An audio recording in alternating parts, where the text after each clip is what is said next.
consecrated to the service of the Lord,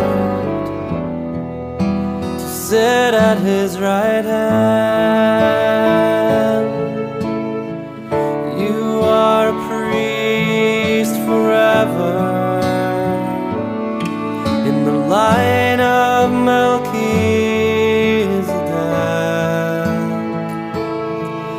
in persona Christi ad majorem Dei.